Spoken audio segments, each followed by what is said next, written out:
All right, everybody, we're going to get started. We're going to get Jeff in here. He's joining us. So first, just want to say thank you so much for coming back here on day two. We had a lot of people join yesterday, and we know more people are joining now. Just wanted to say thank you. We're excited. Day one was awesome. So if this is your first day, welcome. I'm going to give a kind of quick update, brief kind of recap on that. And then obviously we're going to step into Jeff Schulte being a part of this conference today. So let me pull this up real quick. Going to share my screen with everybody. Share. There we go. Awesome. So again, this is Collective Conversations. It's Coaching the Comeback. We're so excited for everybody to join us again here on day two. We got 2 more days of this after that, after today. If you see, we had Cassie yesterday, Jeff today, Jack tomorrow, and obviously Rob on Friday. Before we start, if you guys remember, I always said we have the purpose, the process, and the payoff. Whenever I do an event or you hold a meeting or anything like that, you got to have these 3 things. And again, the purpose of this is to provide a conference for you as the leader to experience really all parts of your leadership, hopefully be able to integrate that into whatever and whoever you're leading, and then go out and obviously execute on what you're trying to do for your peers, your teammates, and then obviously your organization. The process that we're going to take you through is we have these 4 speakers. We're going to engage you. So when you need to engage us, just go into the all panelists. We're going to do that today, as we go through this. We're also going to have, if you saw and you're part of the email chain, we sent a video out of Cassie's talk yesterday and our interview and our conversation. And we had some of those high bullets, which I'm going to talk about here in a second. And then there'll be some digital assets and stuff like that we'll be able to lean into after this. Then also finally, the payoff is that we're going to really all be able to show up to ourselves, be more integrated in how we can lead our teams, lead our organizations, and then really moving into the back half of this year. If you remember, we had the conference philosophy that with our partner, Transform Leader. If you weren't here yesterday, every single one of us operate out of one of these quadrants because of our experiences, our pasts, who our mentors were, how we were raised, and guess what? All of those are right. So what we've done is actually had each person that is an expert in each one of these areas really come and talk to us over this week. And then I would just challenge you, and we asked last week, where are you in this, right? And I'm so excited because we got a heart guy, in Jeff today. So we're super excited to have him in that. And Cassie is really a learner, and she talked about that yesterday.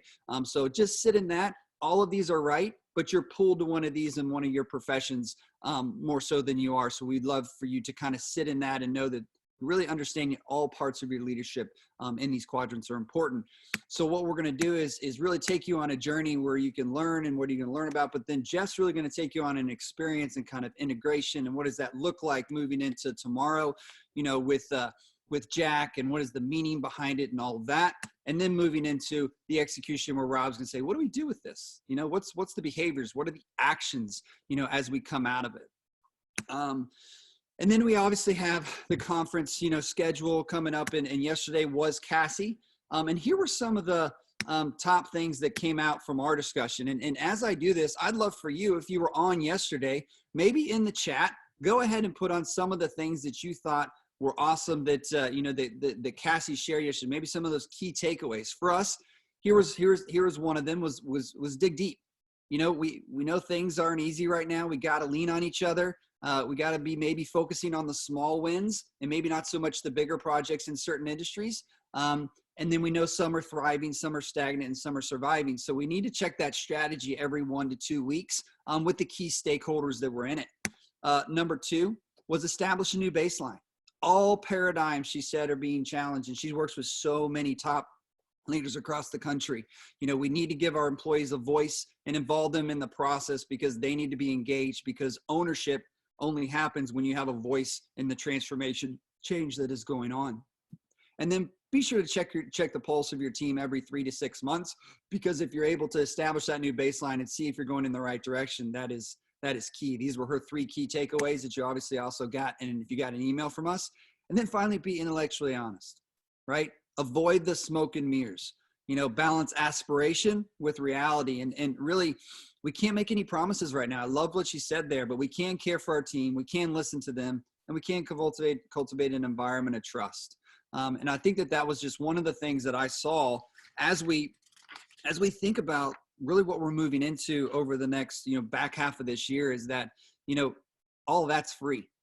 You can care and you can listen. And today we're really excited to have Jeff, help us care for ourselves. And I think that that's one of the things that we're going to talk about today. So I just want to give everybody a quick recap, on where we were, kind of the philosophy, where the journey we're taking you on, and really Cassie's key takeaways, from yesterday. And I'm really excited for the discussion we're going to have today, with Jeff Schulte. And he's going to operate in the heart. He's going to be talking about feelings and what matters and emotions, and really helping us really navigate that, because we all have feelings. We all have feelings about getting on this call today. So I'm going to introduce Jeff real quick, and then we're going to go into letting him introduce himself a little bit. But Jeff, he received a BA from Yale University, where he majored in organizational behavior. He earned 3 masters in theology, counseling, divinity. Jeff has led several nonprofits in different leadership capacities. Right now, he's providing oversight and direction for 10-Man Life, which he's a part of. He has a passion investing deeply, into the personal lives of leaders and organizations that he's done for decades. He's a trusted friend, a guide, a mentor to C-suite executive, elite athletes, whether it's college, professional, or Olympic.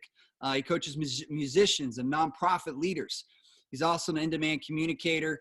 He was a facilitator at such a high level. I'm part of a lot of things with him. He's co-authored 3 books, one with over 2 million sold, Voice of the Heart study, with 2 gold medallion winners. And Jeff's own story is what really brings him to the work of 10 Man and what he gets to do today. And while that is probably the bio that we're going to read on his website or whatever, I have my own introduction for you, Jeff. So here's mine for you. Jeff is a leader, a coach, a challenger of the heart, speaker, entrepreneur, one of the best storytellers I've ever encountered, strong shoe game, office chair aficionado, basketball loving, husband, father of 6, grandfather of 2, and my friend. Please welcome everybody, Jeff Schulte. Hey, thanks, Brad. I'd like to meet that guy you were just talking about.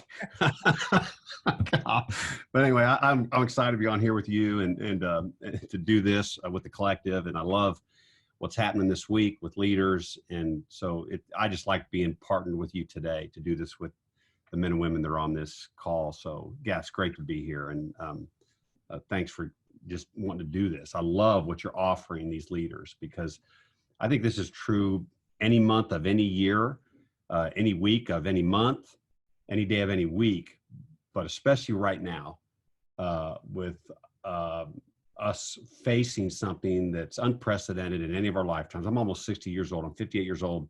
I've lived, I was a kid during the Vietnam War. I remember in the 70s, gas lines, energy shortages, Cold War with Reagan, all that, Gulf War, things happening. But man, what's going on right now, and the effect on individuals, on families, on marriages, on kids, on business, on commerce, on leadership. There's nothing that I've seen that's had more of an impact than what we're going through right now. And for you to be doing us to be talking about the things we're talking about right now, there's not a more pregnant time. So I'm glad we're doing this. Thanks, Jeff. I'm so excited. So to kick us off, I know I explained a little bit about, obviously what you do, why you do it. But first question is, can you just explain a little bit, what you do, why you do it, and how you help and impact, really help and impact leaders?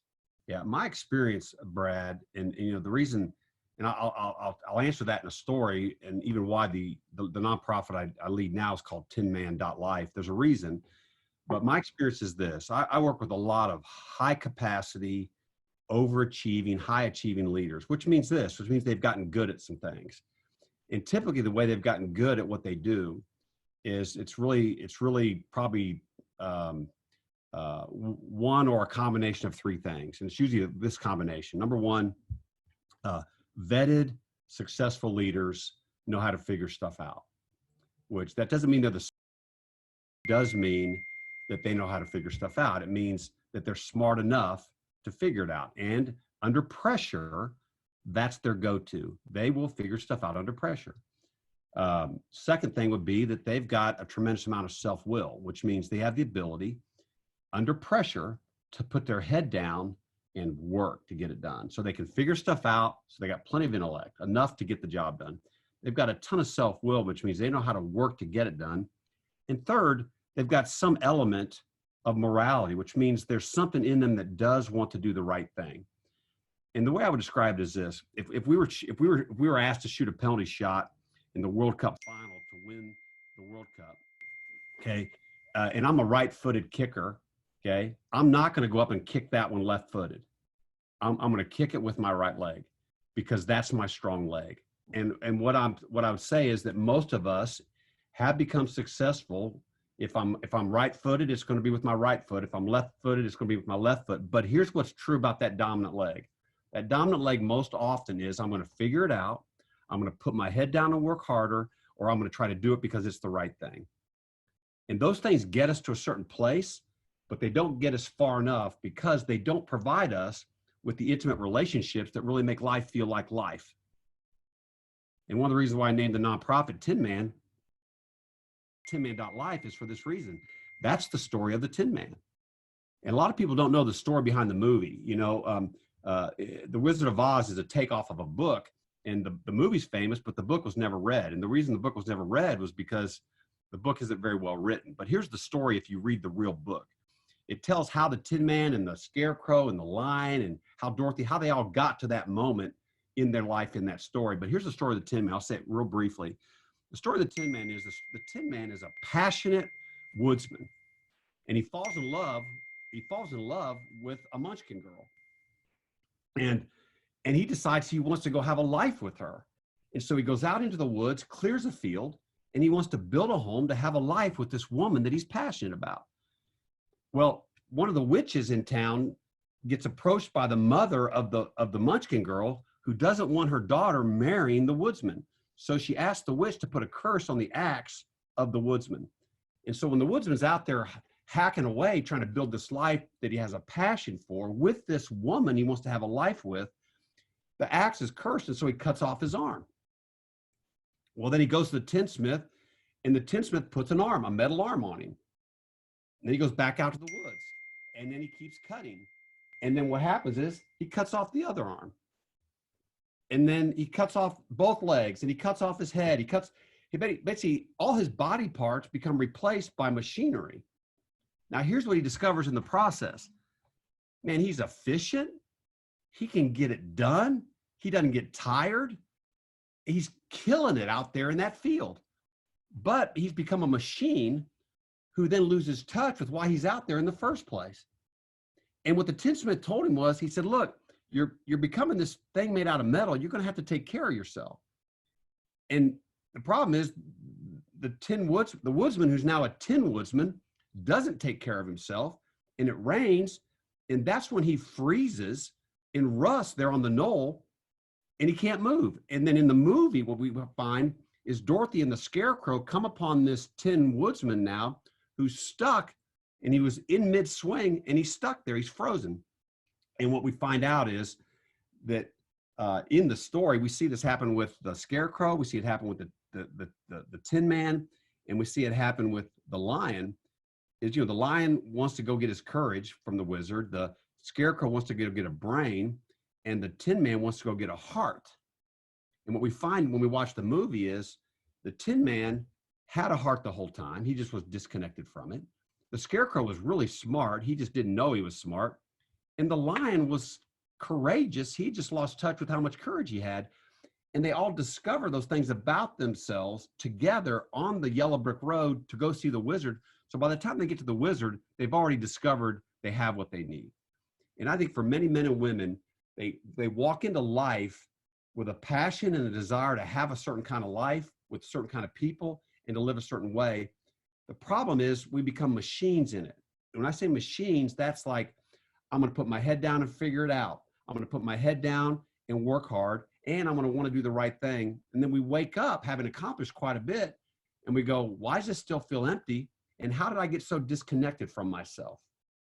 Your heart's still in there. You're just disconnected from it. The journey back is an amazing journey that I've watched many leaders make, but I'm telling you, it's the journey back to being alive in the work, not just doing the work. Makes sense. Yeah. Yeah, that's great. And I know I've heard that story before. Hey, on that dinging, is there a way you can go to the top right corner and hit do not disturb? I've got a couple messages on that. Do you know how to do that? I do not. If you go top right corner on your Apple. Yep. And see that little 3 dots with the line, and then scroll up, it says do not disturb. Got it. Thank you. Yeah, no, it's good. We're in technology world, and we all are got to have a little bit working with that right now, right? So, too. I just didn't know how to stop it. Thanks, Brad. It's all good.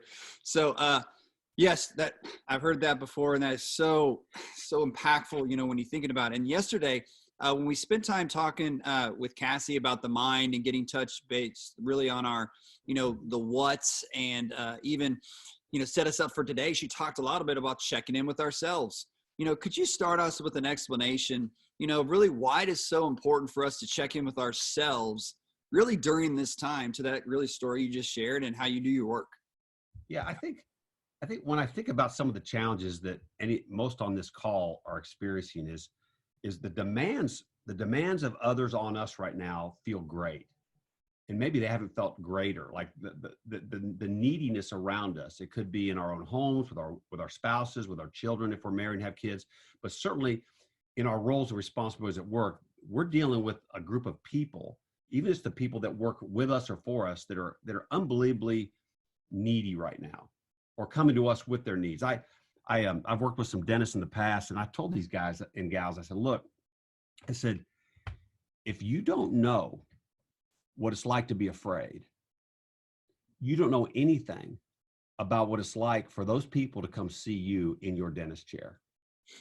Because there's nobody that comes to see the dentist that's not afraid, which means you better know something about fear if you want to somehow be able to relate to this person you're trying to take care of. And then I went on and told the story to them. I said, look, when I was a kid, I was an athlete, and I half my mouth got filled with feelings, but I never wanted to be numb because I usually had a game to go to or something. And so I had, as a kid, this is crazy, I had most of my mouth filled with feelings with no Novocaine, no painkiller.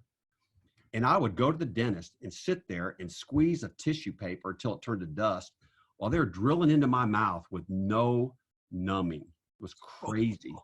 Well, I mean, even now when I think about it, I go, what was I thinking? Because here's what happens. I'm a grown man. When I go to the dentist, I start shaking. I go, where's that coming from? Even if they're just going to clean my teeth. When I hear that noise, that zzz, all this stuff starts happening in my body. Okay. And I just said, I'm not the only one with these stories. And all these stories are coming into your office. And if you want to connect with those people, you better know what they're feeling when they come in. Well, here's the thing. If I don't know anything about what it's like to be afraid, I can't connect with someone who's afraid. So when you talk about checking in with yourself, it's starting to finally be able to be aware or to check in with, what am I feeling? Because if I don't know what I'm feeling, I'm not going to have any empathy or any capacity to connect to what anybody else around me is feeling. In fact, here's what will happen. If I'm so unaware of my own fear, which really I'm unaware of it because I don't want the neediness or the vulnerability that comes underneath the admission of that fear, what's going to happen is I'm going to judge anyone around me who shows any vulnerability or weakness around their own fear, which means I can't care for anybody. Here's what that means. I can't care for anybody this way unless I've first cared for myself. Most of us on this call have been on the airplane before. And every time we ignore it now, but they always say, in case of an emergency, put the oxygen mask on you before you put it on your wife or children or the person sitting next to you or your spouse, your husband, whatever. Like, you take care of yourself so you have something to give others. And that's what that means when she says that. Like, you got to know where you are and get what you need to have something to offer those around you, especially now. It's true all the time, by the way, but especially if you're not in touch with this now, you'll be clueless about how you're leading anybody. And I think that, too, Cassie touched it on yesterday, there's the 3 parts of the brain, safety, emotional, and kind of the solution side of it. So, from all the stuff that you've done and kind of the science, research, psychology of the need for us to do this as leaders and probably more as humans, what's the science and really the psychology behind it of, especially a time like we're in right now? Well, I would say even when we think about the order of this week, we started with the mind, but I would just say this: the physiology of us starts with what we feel. Okay, so she talked yesterday about the three parts of the brain. There's the lizard brain, or the brain stem. That's the survival brain, and then we have what's called the limbic brain, which is on top of the survival brain. And then we have the rational CEO, the neocortex, the new brain, with different names for it, but that's the rational cognition part of the brain. Here's the thing about how we're made. It's crazy. The rational, making sense side of the brain is not fully mature in a man until he's in his mid to late 20s. And it's not mature in a woman until she's in her mid 20s. But the feeling limbic part of the brain is almost 95% fully developed at birth, which is why children come into this world fully, even though they can't speak, they're fully feeling, longing, desiring, able to attach and connect in relationships even before they have a language to voice what's inside them.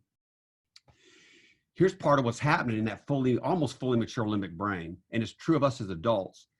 All my five senses, what I see, what I feel, what I touch, feel, what I hear, what I taste, what I smell, all those senses are first interpreted and understood by the limbic brain before we ever make cognitive sense of what we're touching, tasting, seeing, hearing, which means by definition, physiologically, this is going to be backward for what some people have common knowledge has sort of taught us. It's this: we feel before we think. That we are physiological feeling creatures that have feelings about our life before we ever have thoughts about our life. And then we try to figure out with what we think about what we feel about what we experienced. Which means all of life is we have feelings first and then try to figure it out second. So if you don't know what to do with what you feel, or if you become numb to what you're feeling, it's what you've done to deal with a world that you cannot control and don't know how to manage. And so you're trying you're trying to stay away from the vulnerability of those feelings about your life, which is how you become not in touch with what's happening in your limbic brain. And then you kind of resort to the cognitive side of you to go, well, I'm going to work harder. I'm going to figure it out, and I'm going to do the right thing.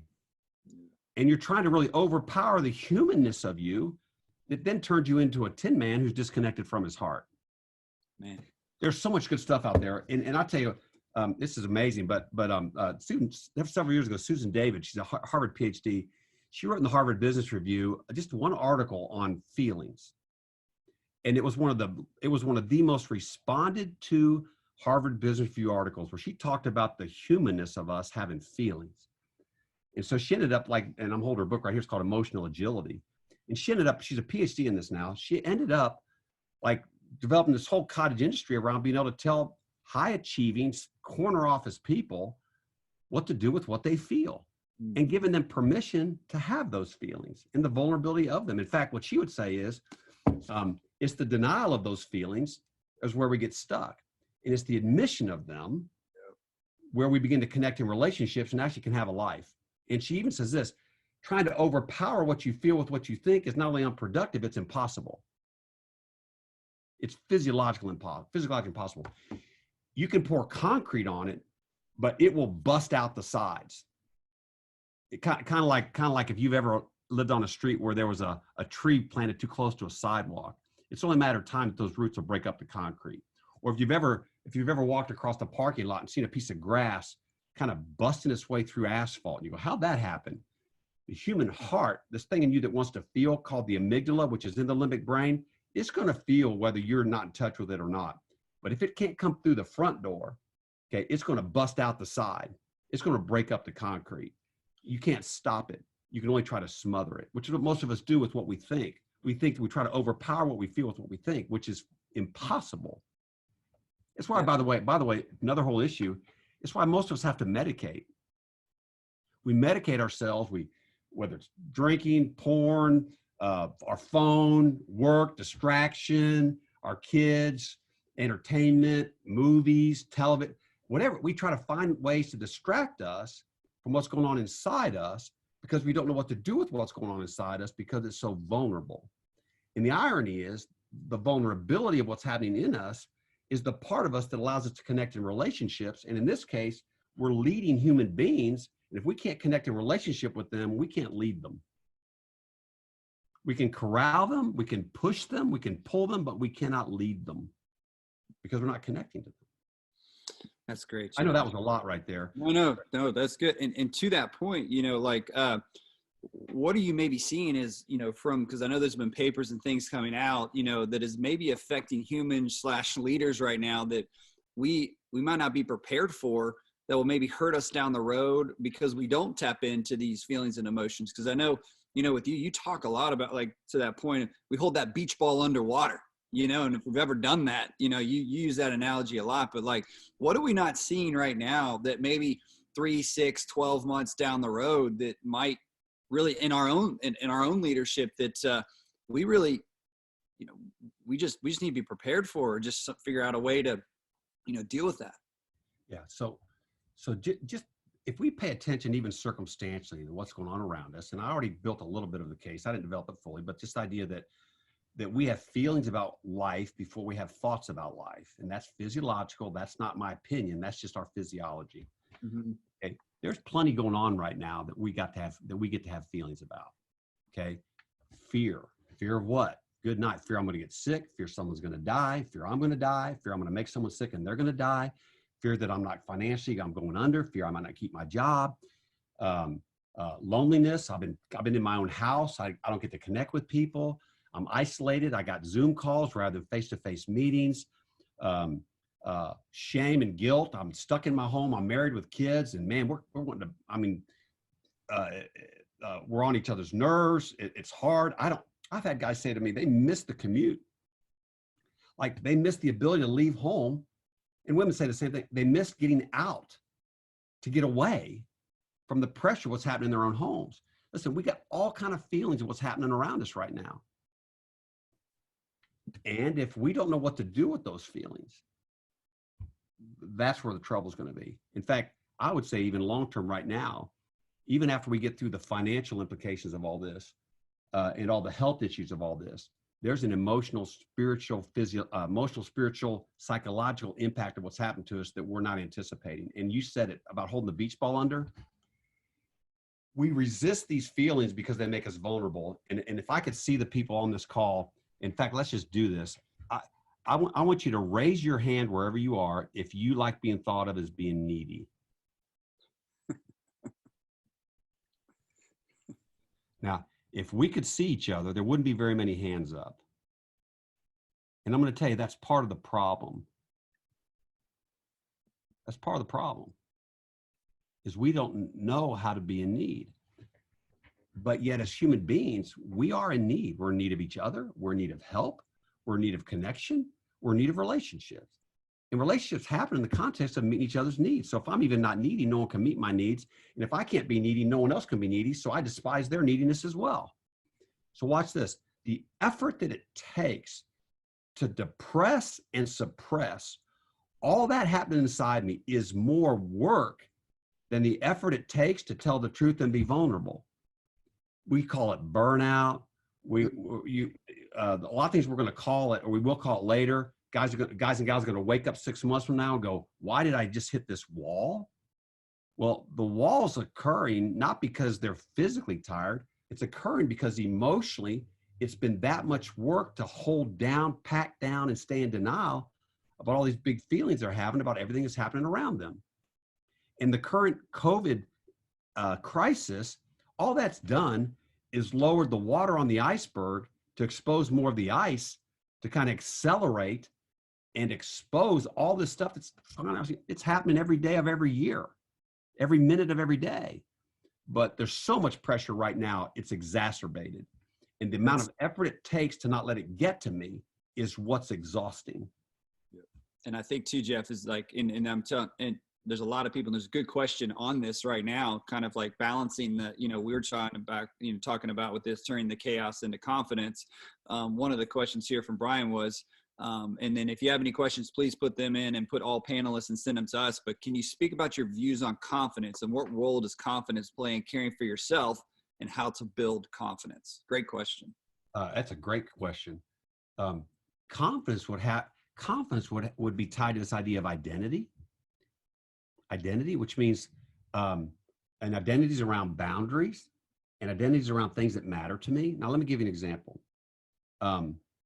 We assume confidence means I have no weakness. So I'm not going to show weakness. And so as a leader, I can't tell anyone that I'm afraid. I can't tell anyone that I'm hurting. I have to show confidence so that they won't have feelings about what we're all afraid of. When counterintuitively, the best leaders, watch this, actually have the confidence, enough of themselves, their identity is not tied to their performance, so that they can actually lead with their weakness. They lead with their weakness. Really good. Who does that? Well, effective leaders do it. Effective leaders lead with their weakness, which means they can sit in a room with their team and they can bring their inside outside even with their team. And you go, well, doesn't that make him or her weak? No, it actually means they're coming from a place of strong identity, that they know they're not defined by their success. They're defined by their personhood, that they can tell the truth about themselves outwardly and invite others to join them. And actually, that's not only attractive, that's not only followable, it's like I connect to that. And that exudes, it looks like confidence. I like, if I told you right now, okay, if I just told you right now, all right, so here's what happened. One, I know you and I'm comfortable with you, but I can't see anyone else on this call. Okay. So I have no idea what anyone thinks about anything that's happening. So I'm naturally going to get on a call like this and I'm going to be afraid. Now, at 2 minutes till 10 Central Time, the link that gets me on this call isn't working and I'm not able to get into the call. So I'm already afraid. Now I'm not able to get into the call. And I could feel it in my chest. Like, I can't get into the call. What am I going to do? Brad's going to wonder where I'm at. So now it's a minute till 10 and I'm all amped up. Now, when I tell you how scary something like this is for me, okay, what's your posture toward me right now? Do you find yourself going, ooh, man, leaning in? Like, what happens to you when I tell you that this is scary to be here talking to people that I can't see other than you? And not only was I afraid before I got on the call, because everyone's afraid of being rejected, okay? But also then I got really afraid when I thought I wasn't gonna be able to get onto the call. Double afraid. Double afraid. But what do you feel about me and with me when I tell you that? I lean in because I'm with you, right? Because I'm in the same fear, right? Who's going to stay? Are they going to stay on for the whole thing? Do they like what we're doing? Like, I have so many, fears, and I'll shame myself about it. And I'm less lonely because at least you and I are afraid together, Yes. So I think that. And here's what else happens. And I'll tell you what else happens. If I can't tell the truth about how scary something might be for me, I will try to overperform to try to stay ahead of how afraid I am. In that overperforming, I relationally and emotionally distance myself from you. And I'm not leading anybody at that point. And by the way, we all know what it's like to be around people that we can't be with. We walk out of the office or we walk out of the meeting and we kind of survive it. And then we kind of go but we're not with anybody. We're not on a team. We're not leading anybody. So I tell you what I teach a lot of leaders how to do. And I teach them to do it in their marriages. I teach them to do it at work. And this sounds crazy. I teach them how to lose. Speak more on that. How to lose. That I can be vulnerable and I can take the place of service in your life. And watch this, even if you do kick me, reject me, talk about me, walk away, judge me, I've got enough of a sense of myself to know that doesn't define me, but in the service of you, even if you treat me that way, it hurts. By the way, now I'm talking about hurt. I'm going to feel lonely with you. Might be some sadness that I grieve the loss of what I thought we had that we really didn't have. But there's something very powerful in me that, like, it's amazing. When I go home and I can serve my wife and children, and I can even take the place of weakness in my home, and it actually makes me a strong leader in my home because I'm loving my wife and I'm loving my kids. And I don't have to win, because watch this. If I win, that means I have to defeat somebody. So when I go home to win, which means I have to win with my wife or I have to win with my kids, who's being defeated? Them. They are. And by the way, I can defeat them. And while they're living in my home, watch this, they don't know how to articulate it, but they're going to learn how to not be with me so they don't have to be defeated. And then when they can leave my house, they may physically come back, but they're not bringing their heart back to me because they know if they bring anything to me, I'm going to win. Dad will defeat me. So check this out. Let's just do it right now, Brad. Sure. Let's just do what you and I do. You and I do this a couple times a week. Let's do a feeling check-in. Let's just do what we're talking about. That thing about paying attention, which by the way, I'm gonna make this statement. I'm gonna say it again at the end of our call today. But there's so much about us being outwardly focused to care for the needs of others. Here's what I want to say. You cannot be outwardly focused until you're inwardly aware. So this check-in we're going to do right now is about being inwardly aware. It's not psychobabble. It's just the human. It's actually in the brain, but we feel it here. But let's just do a check-in. So let me throw it up, and I'll throw it up here, Jeff. Yeah. I have it. So people know. There you go. So I don't see it. Oh, there it is. I don't see it still. 8 feelings. There we go. Okay. Yep. So check in with me. By the way, some people look at this list and they'll say, I'm going to talk about this for a second before we check in. They look at that list and they look at those 8 words and they go, well, there's 7 bad ones and 1 good one. Well, what we have learned together is they're all good. And let me give you an example of that. Okay. I'm going to use fear for an example because we've been talking about fear. And the gift of me knowing I'm afraid is fear leads me to this thing called wisdom. Wisdom. I've had to teach my kids to be afraid of some things that will harm them. Okay. Fear right now is giving us the wisdom, okay, to do some of the things we've done societally to try to protect ourselves. Okay. Fear can lead to wisdom. Fear also leads to faith, as in now I need to trust someone or something that will take care of me around my fear, because the real need I have, the human need I have, is to be protected and to have some place I can go to be cared about and cared for. You know, I've got 6 kids.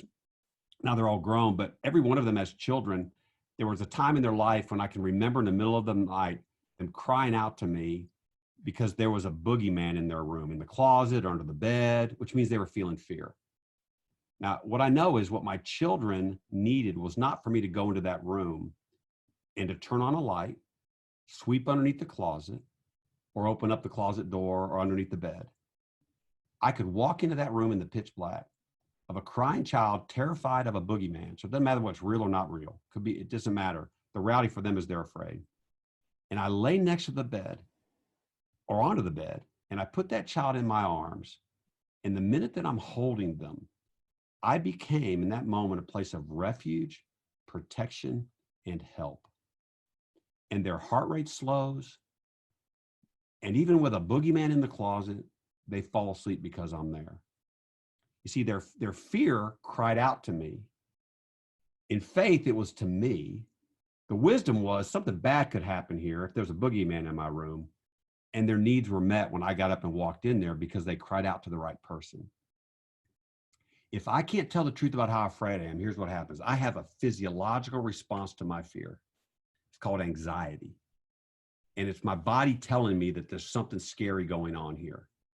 And where I'll take that anxiety is I'll try to even, oftentimes that the physiology of what's happening in my body takes me to try to figure out what I got to do to keep this bad thing from happening. And so that's the thing that lays in bed at night with me, and my brain won't stop because I'm rehearsing all the possible things that could happen in that meeting I'm going to have tomorrow, or in that relationship I can't fix, or in that financial thing that happened at the end of the day today. And I'm working out all these possible solutions to try to come up with a preparation and a plan inside me so that no matter what happens, I think I'm prepared. The problem is what I'm afraid of may be bigger than my capacity to control it. So anxiety leads to a need to try to control what I'm afraid of. And then here we've all seen this or done this.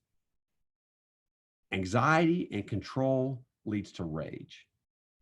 So now I'll try to gain control of what I cannot control with what my anxiety never satisfied, because I never could figure out what I needed to figure out. It's endless the way I'll take myself to try to figure this thing out.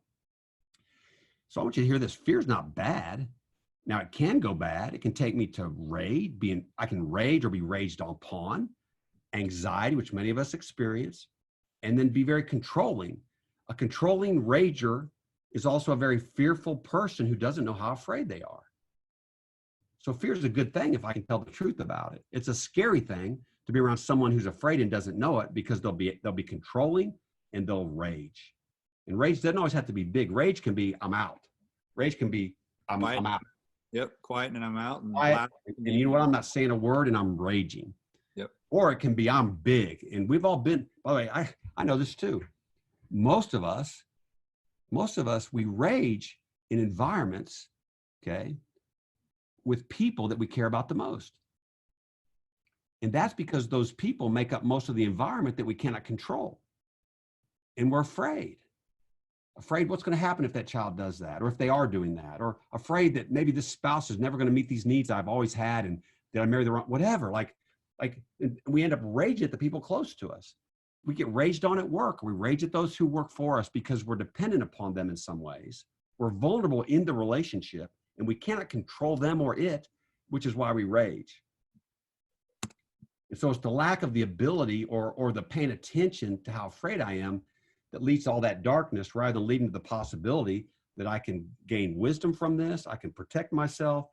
I can reach out for help in appropriate places. And there's some place somewhere I can go to be cared for, because this is legitimately something I'm afraid of. And by the way, you're looking at a culture right now, you're watching it, that does not know what to do with what it feels, which is why you see this range of responses to the external pressure of the COVID virus, because no one knows a lot of people don't know what to do with just how afraid they are. And that's why you see all this happening. I can walk down every single one of those 8 feelings and talk to you about the gifts of it. And I can talk to you about where we go when we can't tell the truth about it. Okay. So I won't do that for time, but let's just do a check-in. Brad, you start. Yeah. So I feel glad.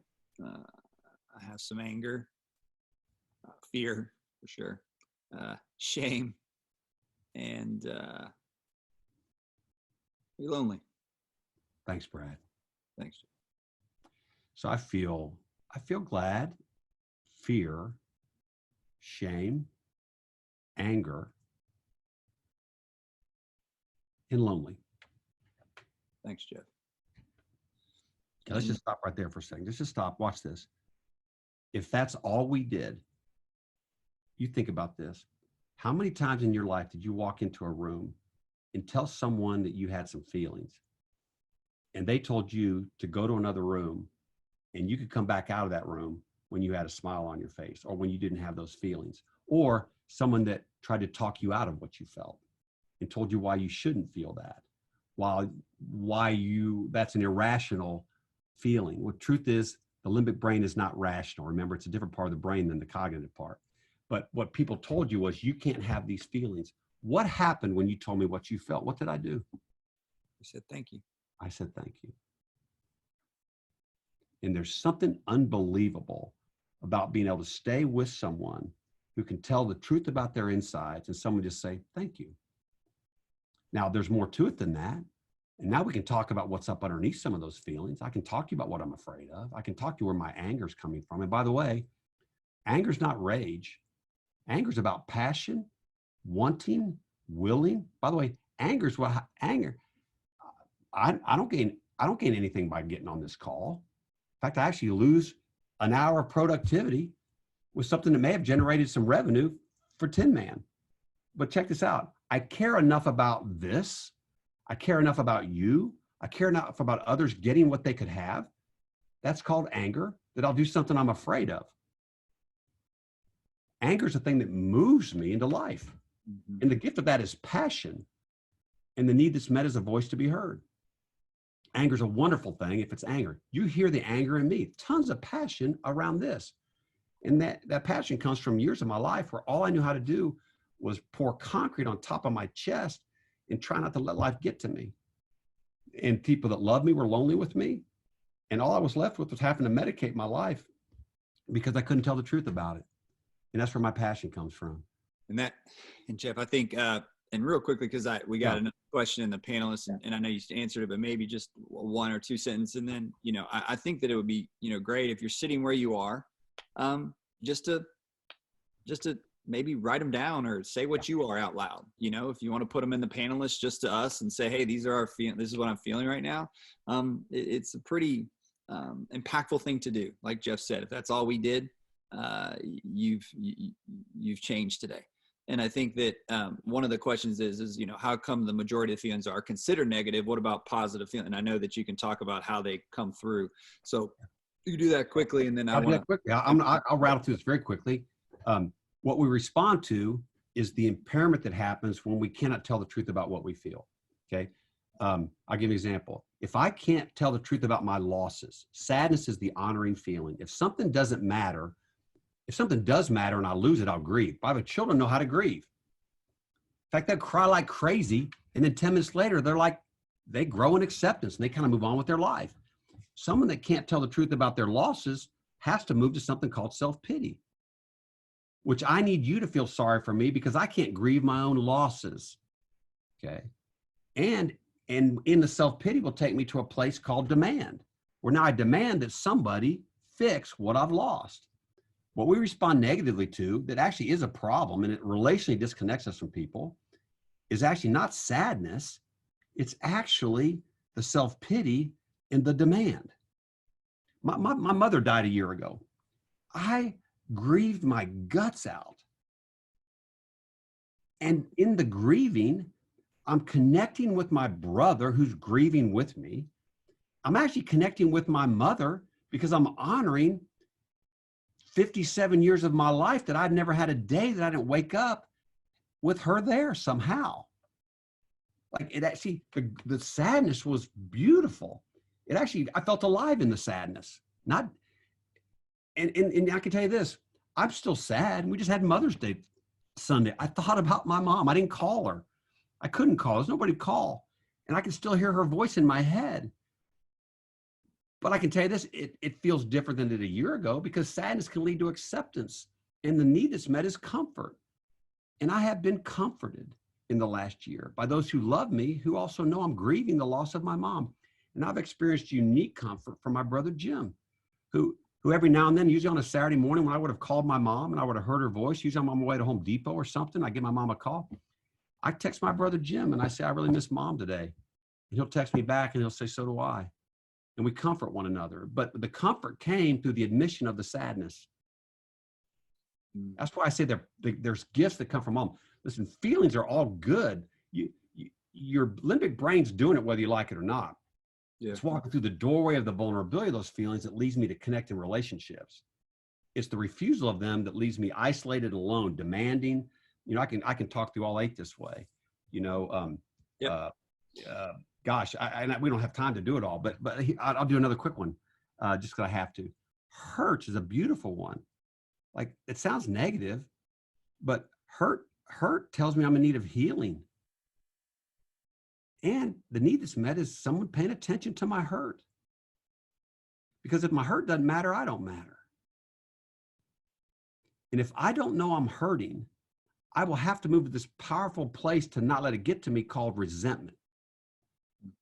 And over time, resentment comes revenge. Now I have the right to exact revenge out of the resentment because someone hurt me, rather than telling the truth about being hurt, going somewhere to someone where I can experience care and healing because someone pays attention to the hurt and honors it. And I'm going to tell you, there may be scars there where there was healing, but where there was a wound, but there's actually healing. See, they all lead to what we're made for. And the denial of them leads to isolation and aloneness. Yeah. And that's the negative side. You need to know that there is a negative side to it, but the negative side comes through refusal of what our limbic brain through the amygdala is trying to do all the time about life. When I talk about, I'll just say one more thing about sadness. I don't want my kids to do a celebration of life when I. Oh, no. Did he just get cut off?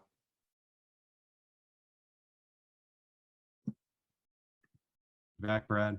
Yep, you're back. Go ahead. I don't want my kids to do a celebration of life when I die. I want them to cry their guts out because I want them to heal from the loss of me in their life. And I want to know, I want them to know that their dad was present enough in their life that me not being here, they're going to feel it. Thank you, Jeff, for that. I don't want them to be in denial, because sadness tells them that I mattered. And I want to matter to my children. They matter to me. I mattered. My mom mattered to me. That's great. That's good. Yeah. Beautiful feelings. And the vulnerability, I go back to this, it's the vulnerability of them that actually allows us to connect in relationships, which goes back to, can I pay attention to what's going on inside me so that my needs get met, so that I have something in me to care for others with? You can't empathize with another human being if you don't have permission to be human yourself. And thank you, Tim, for being human and putting that out there for the, all panelists, and saying how you feel, and we'll honor anybody who did it with yourself and in that. Jeff, I do want to take a quick turn, because a lot of us here are leading people, and while we know where ourselves are and we know what we can take it about talking about and taking care of ourselves, we all have, teams to lead and people to lead and coaching the comeback. So how do we check in or even engage, with the employees and peers and maybe even our bosses, because I think that's an important thing is, we wanted this to focus on us, but I think it's a good, as we close out here, how does that transcend into our conversations with our people who probably are having the same feelings? Okay. It's no different than what happened in a bedroom with me last night with a son. I walked into my son's room and I said, he's 18 years old. I said, son, I said, tell me how you're doing. Tell me how you're doing. And there was an area of concern I had, fear, around where he might be struggling. And I intuited it because I can see it. And I remember being 18. I said, how are you doing? And he had a hard time kind of telling me what I think I knew was going on there. And so I began to tell him about some of the similar struggle I had when I was 18, to open the door for him to tell me about really what's going on in him. So it doesn't look any different. It's me sitting with a team and asking people how they're doing, not just how their numbers are, not just where we're headed with all this. Like, how are you doing? What's it been like for you to be home or to be on Zoom? Or what's it like for you with what's going on with your spouse or your children or your parents or your grandparents or whatever that might look like? Like, talk about, and then, by the way, then lead with your weakness. You talk about it in front of the people that you're leading. Yeah. Lead with your weakness, with your own vulnerability, which will be the invitation that they know they have permission to offer you the same. And I'm going to tell you, a leader that knows how to lead this way, I tell leaders all the time, look, if you think you're leading and no one's following you, you're just taking a walk. Okay. And a lot of people look like they're following you, but they're really there because they're positionally and financially, they have to follow you. But if you want people to run through a wall with you, you're going to have to connect with them. Mm-hmm. And you're not going to connect with them if you don't become one of them, which means you got to tell the truth about you so that they can tell the truth about them with you. And now you're building loyalty, connection, commitment in that vulnerable space. By the way, this is true in homes. It's true in marriages. It's true in dating relationships. It's really true in these teams. And the leader that can't lead that way will miss his team. And honest to goodness, he will be taking a walk. He thinks he's leading, but he's not leading anybody. He's pushing an organization. Yeah, as you talked about kind of the feelings, I have some anger and passion around this because, I think that we're in a time in history where leaders can really feel what the true essence of, just what leadership is right now. And exactly what you just said is the true connection of what it means to lead people and have followers, but lean in and asking the questions like, how do you feel? How are you doing? What do you need? And not try and fix them. Just listen. And not try to fix them. Lead with your vulnerability. I think that you're going to miss an opportunity as a leader if you do not lean into this side of leadership right now, because everybody needs it, wants it, and need a place that they feel safe to share. And I think that if you lead off with that, and I love how you said that, and be vulnerable. I just have a lot of it. A group we worked with last year, just had a call yesterday with them, and they talked about, we decided to care for our employees first. So we might've got there, but we wouldn't have got there, by doing some of this work with us, and said, now in the way that we're handling this is just so refreshing to be a leader that puts caring before the revenue, before the numbers, before that. We know we have to do those things. But then you know what they said to me? April was their most productive month they've ever had because they decided to lead with that in March when all this was happening. And May's going to be the same, maybe even better than April. They just chose to flip it around and go that way with it first. And that was just so, and so people going, well, it's going to affect the numbers. It's going to take so much time. It's like, no, it's not. It's going to produce so much more for you, so much more connectedness, and so much more things that can really have you guys lean into what you can do the back half of this year. So Jeff, I know we're wrapping up here. I'm going to make one real quick comment on that, because I work with high performing Olympic athletes, coaches, chaplains. Here's the thing I've learned in the Olympic world. You can get 97% of human performance through shame and guilt, which is really around fear and shame. The problem is in the Olympic world, that 3% from 97 to 100 is the difference between I don't know your name versus you're even on the Olympic team, let alone you're on the medal stand. So the Olympic world's been trying to figure out, how do we get the other 3%? And I'm going to tell you what all the research shows about how we're made is that you only get 100% of a human being in an environment where they belong and matter, which we call where they experience unconditional love, which means they can come into a room and be themselves. And when that athlete can compete secure in that, you get 100% of the athlete. The problem is the Olympic world doesn't know how to coach that way, because we're not parented that way, we're not coached that way, and we don't lead that way. And we settle for the 97%. What you're describing is how to find that 3% that teams actually, when you meet our greatest human need, which is to belong and matter and to connect, when that needs being met, that's when people run through walls. And that's when performance accelerates, not just on the Olympic track or in the pool, but like in business and in families. And that's what I'm trying to, that's literally like, so why we created there's that that is what you're given an opportunity right now for probably a good distant future, that you're going to have to do this. And if you lean into it. So as we wrap up, Jeff, can you give kind of maybe your top couple takeaways that you would tell these people as they're kind of like walking back into the, the madness and whatever the next Zoom call is going to be. But real quickly, can you give us your last, just kind of final thoughts and Matt, and then I'll close it out. Yeah. I would just say you start with paying attention, which is like, pay attention to what you're feeling. And you might have to stop for a second, because it's been so long since you learned how to pay attention to yourself that you're like the Tin Man, like the wires are disconnected and you can't find, you just can't find it and you don't know. I want you to, so stop and slow down. What am I feeling?